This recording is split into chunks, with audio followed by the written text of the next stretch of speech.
Ménard FN Made in CIA, Ménard, la trahison de RSF.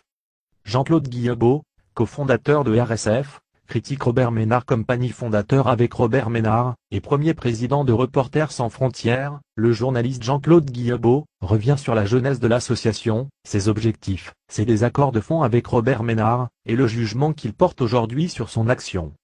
Comment avez-vous été associé à la création de Reporters sans frontières? C'est en 1986 que j'ai rencontré Robert Ménard, qui était alors journaliste à Radio France Montpellier. Il se disait très intéressé par les associations humanitaires, et il voulait monter le même genre d'ONG, qui s'intéresserait aux libertés de la presse.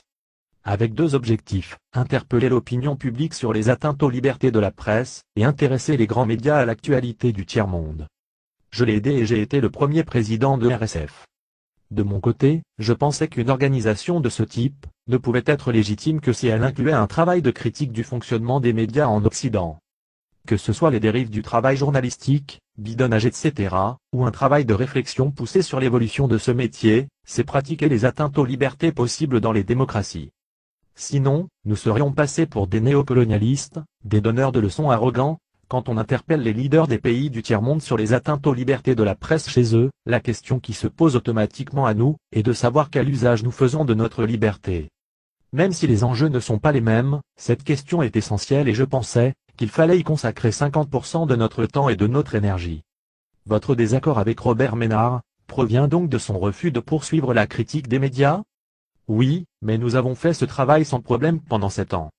Nous étions très attentifs aux atteintes aux libertés de la presse chez nous. C'était une critique assez virulente mais constructive.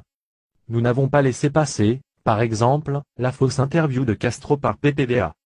En 1989, après l'affaire du faux charnier de Timisoara, où tous les grands médias, Le Monde, Libération, les télévisions avaient rapporté de fausses informations, aboutissant à une désinformation massive du public, nous avons invité tous les directeurs de rédaction à venir s'expliquer lors d'une conférence débat à la Défense. Avec un succès incroyable. 1000 personnes ont assisté à ces débats, et je n'ai pas le souvenir que les responsables de journaux étaient hostiles à ce type de démarche. Chaque fois qu'il y avait une grande affaire, nous recommencions ce type de débat public, après la première guerre du Golfe pour analyser l'opération de propagande qui avait eu lieu.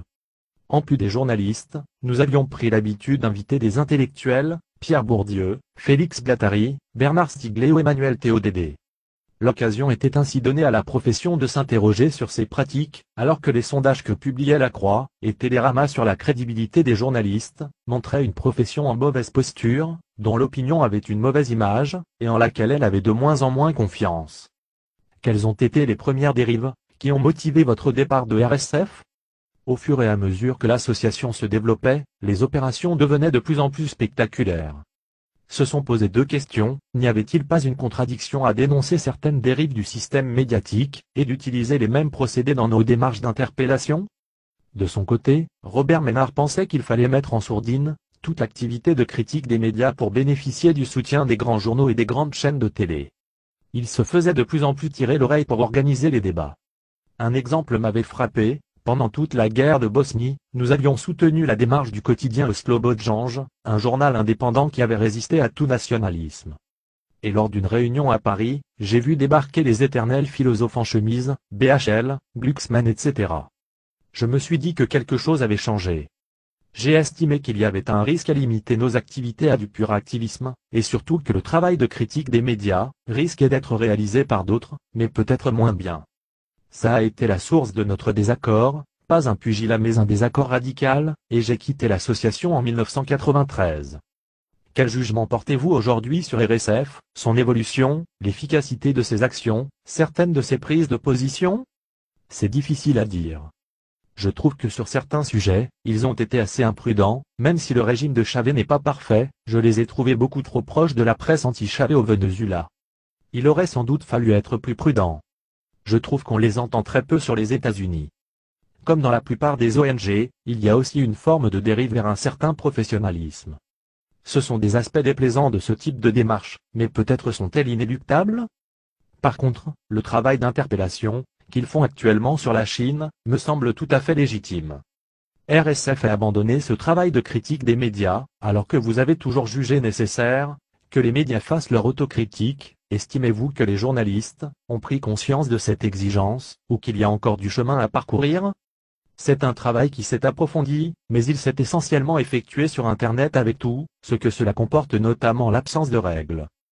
Par ailleurs, la critique des médias s'est beaucoup complexifiée. Elle demande une vraie connaissance, car elle est devenue une discipline du savoir en elle-même. C'est une des raisons pour laquelle cette critique s'effectue beaucoup dans des revues par des philosophes, des sociologues.